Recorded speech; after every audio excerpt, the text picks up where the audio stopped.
Hello student. So today I am going to discuss about educational qualification for candidates. उम्मीदवारों की शैक्षणिक योग्यता ना. तो why is there no educational qualification for holding such an important position when some kind of educational qualification is needed for any other job in the country? जब किसी देश की सभी नौकरियों के लिए किसी न किसी किस्म की शैक्षणिक योग्यता जरूरी है, तो विधायक या सांसद महत्वपूर्ण पदों के लिए चुनाव के लिए किसी भी किस्म की शैक्षणिक योग्यता का जरूरत क्यों नहीं है? ठीक है. Educational qualification are not relevant to all kinds of jobs. The relevant qualification for selection to the Indian cricket team, for example, is not the attainment of educational degrees but the ability to play cricket well. Similarly, the relevant qualification for an MLA, being an MLA or an MP, is the ability to understand people concerns, problems, and to represent their interest. Whether they can do so or not examined by the lakhs of examiners. They are voters after every 5 years. मतलब सभी तरह के काम सिर्फ शैक्षणिक योग्यता के आधार पर नहीं होते. जैसे भारतीय क्रिकेट टीम में चुनाव के लिए डिग्री का नहीं, अच्छा क्रिकेट खेलने की योग्यता जरूरी. इसी प्रकार विधायक संसद की सबसे बड़ी योग्यता यह है कि वे अपने क्षेत्र के लोगों की समस्या को समझे, उनकी चिंताओं को समझे, उनके हित प्रतिनिधित्व काम करे. ठीक है. उनके परीक्षा, उनके लाखों वोटर 5 साल तक क्या करते हैं, लाखों वोट 5 साल तक रोज लेते हैं. ठीक है. सेकंड क्या है? Second, even if education was relevant it should be left to that people to decide how much importance they give to educational qualification.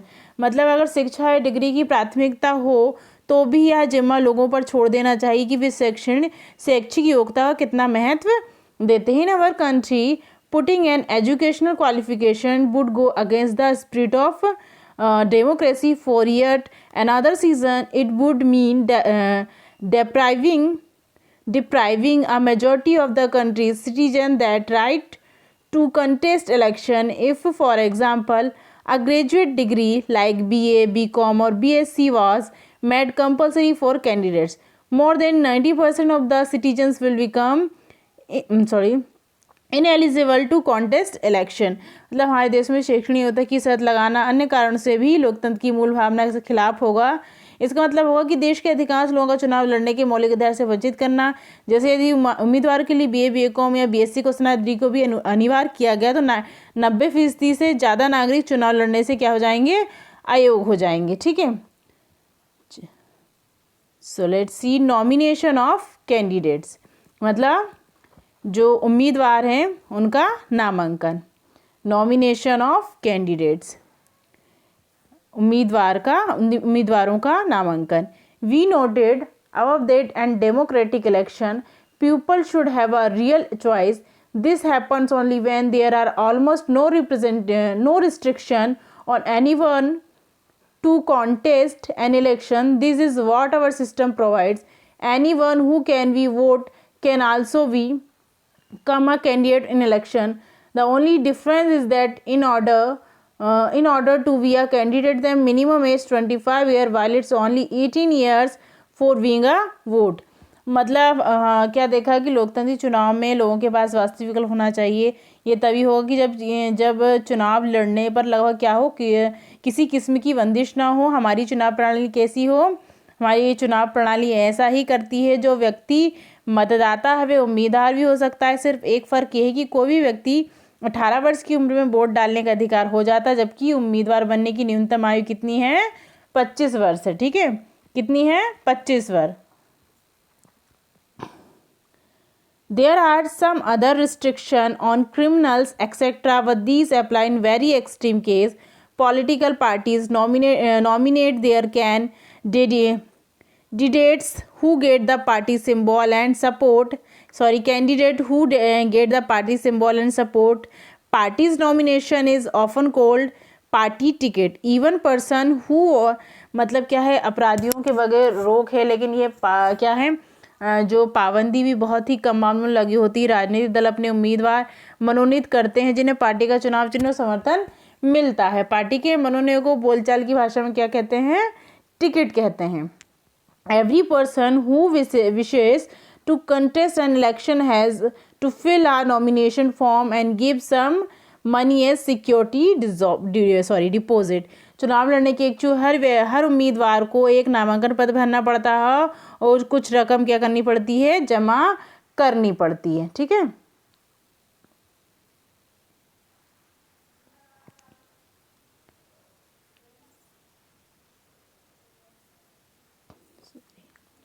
कुछ रकम जमा करनी पड़ती है। Recently, a new system of declaration has been introduced on direction from the Supreme Court. Every candidate has to make a legal declaration giving full details of. मतलब ये है कि हाल में सर्वोच्च न्यायालय के निर्देश पर उम्मीदवार से एक घोषणा पत्र भरवाने की नई प्रणाली भी शुरू हुई है। अब हर उम्मीदवार को अपने बारे में कुछ ब्यौरे देते हुए वैधानिक घोषणा करनी होती है और प्रत्येक उम्मीदवार को इन मामलों के सारे विवरण देने होते हैं। Serious criminal cases pending against the candidates, मतलब उम्मीदवार के खिलाफ चल रहे गंभीर आपराधिक मामले।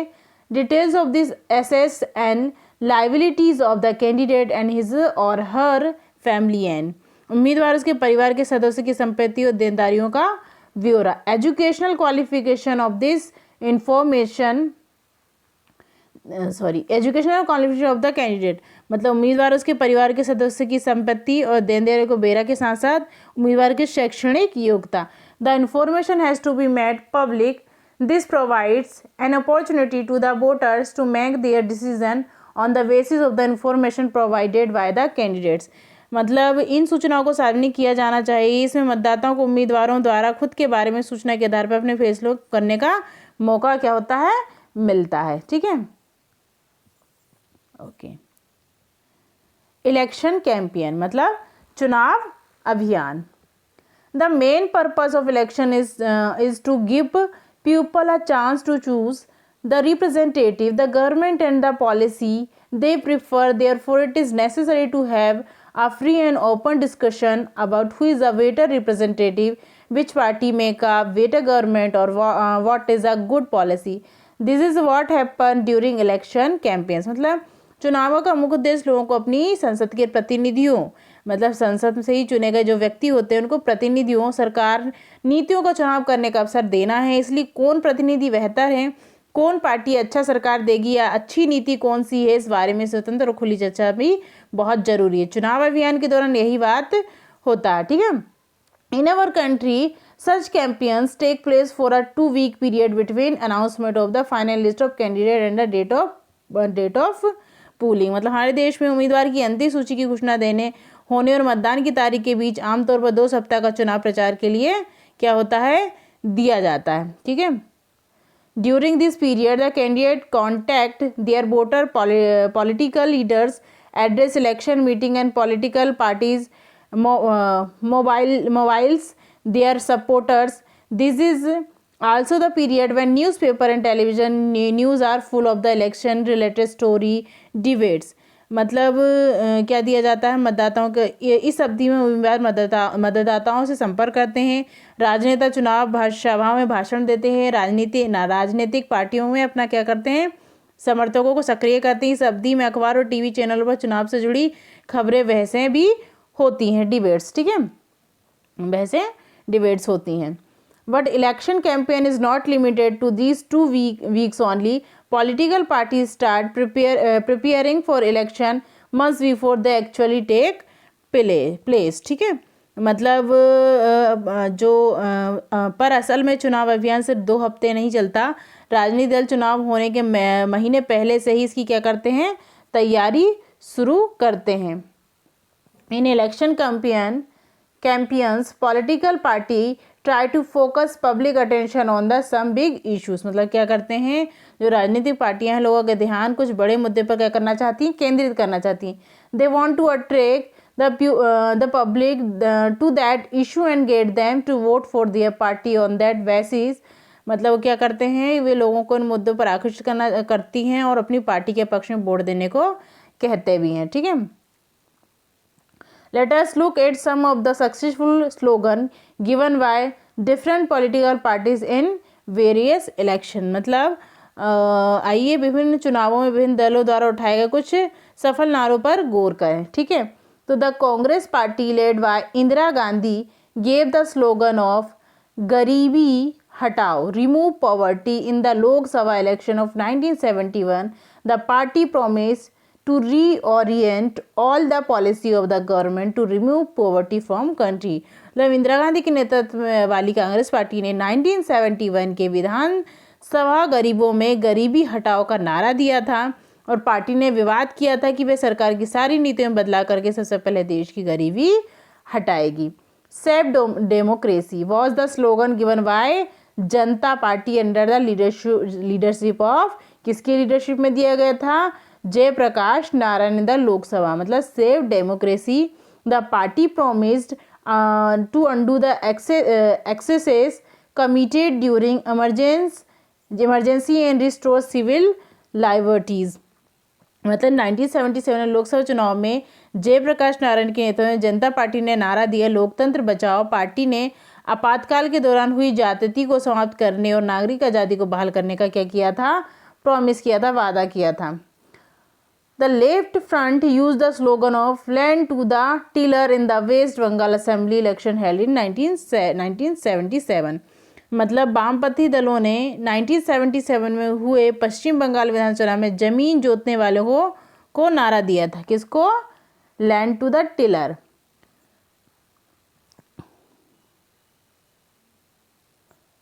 Okay, protect the self respect of the Telugus was the slogan used by N.T. Rama Rao, the leader of the Telugu Desam Party in Andhra Pradesh Assembly election in 1983। 1983 में आंध्र प्रदेश के विधानसभा चुनाव में तेलुगु देशम पार्टी के नेता N.T. राम राव ने क्या किया था? तेलुगु स्वाभिमान का नारा दिया था। तेलुगु स्वाभिमान, सेल्फ रिस्पेक्ट का नारा दिया था। Okay, in a democracy it is best to leave political parties and candidates free to conduct their election campaigns the way they want to, but it is sometimes necessary to regulate। मतलब लोकतंत्र में राजनीतिक दलों और उम्मीदवारों को अपनी मर्जी के मुताबिक चुनाव प्रचार करने के लिए आज़ाद छोड़ देना ही सबसे क्या है?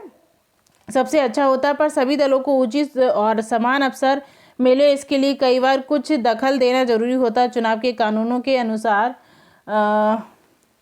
कोई भी जो होता है उम्मीदवार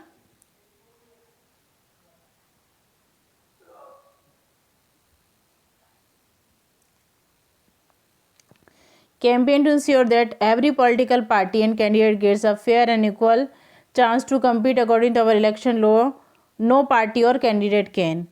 उम्मीदवार या पार्टी में सब काम नहीं कर सकती। ब्राइब और थ्रेटन वोटर्स, मतलब क्या है? मतदाताओं को प्रलोभन देना, घूस देना या धमकी देना, है ना।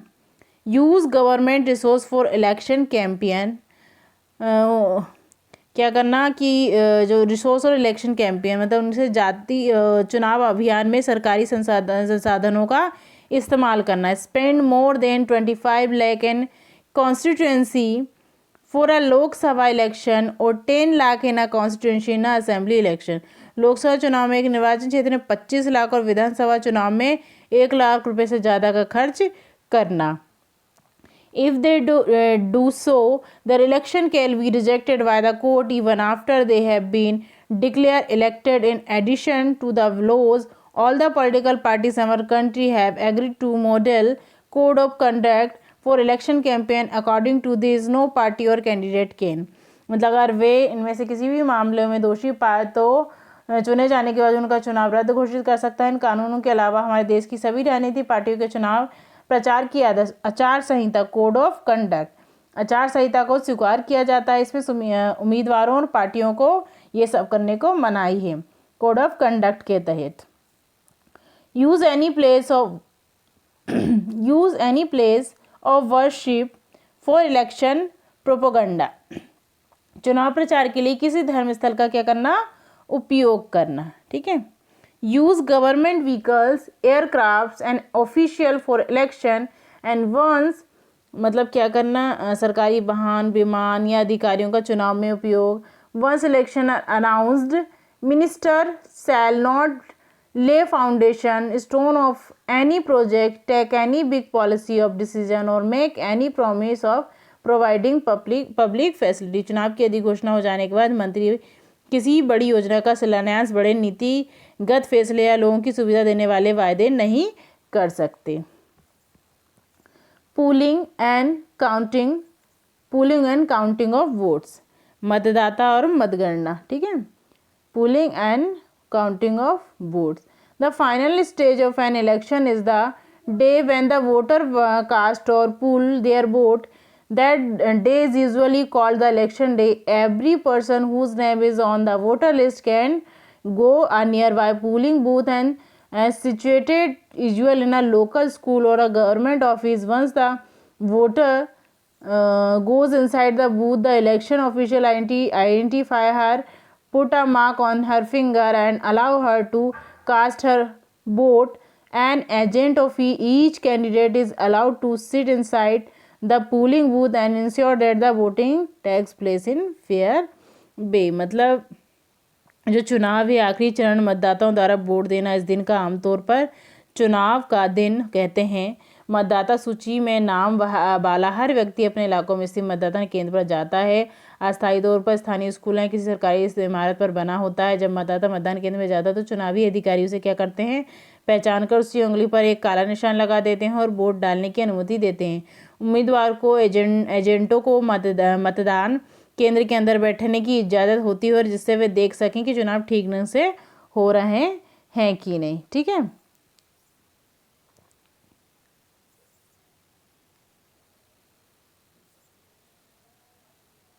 Earlier, the voter used to indicate who they wanted to vote for putting a stamp on the ballot paper. A ballot paper is a sheet of a paper on which the names of the contesting candidate along with party name, any symbol are listed. Nowadays, electronic voting machines, EVM, electronic voting machine are used to record votes.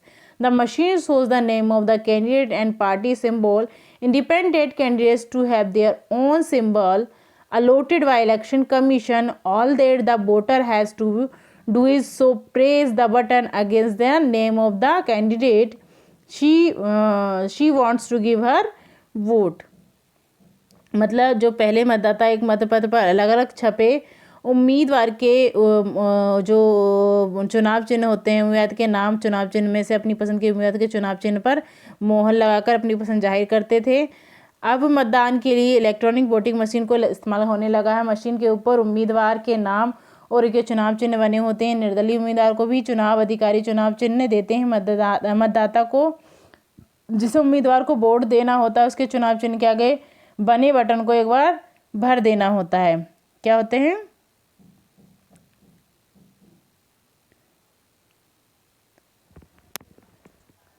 Independent candidate have their own symbol allot election commission, ठीक है, and symbol allowed the election commission. All their vote has to do press the button against EVM once the polling is over, all the EVM are selected, sealed and taken to the secure place। मतलब जब ये सभी मतदान हो जाते हैं तो जब EVM क्या हो जाती है, सील्ड हो जाती है और कहाँ ले जाते हैं, सिक्योर स्थान पर ले जाते हैं।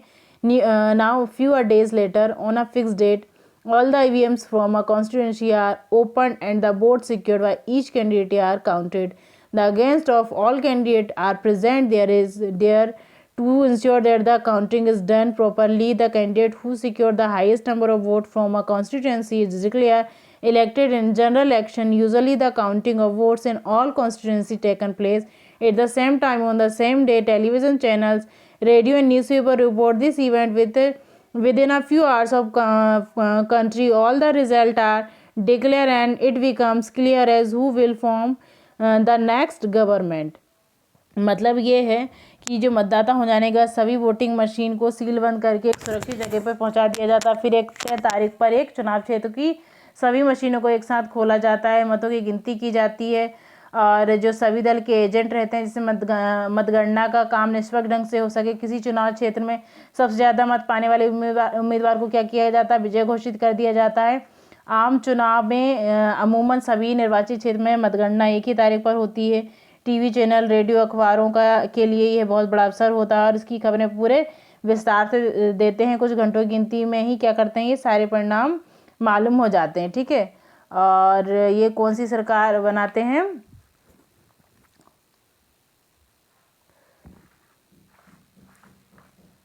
चलिए, ओके, थैंक यू।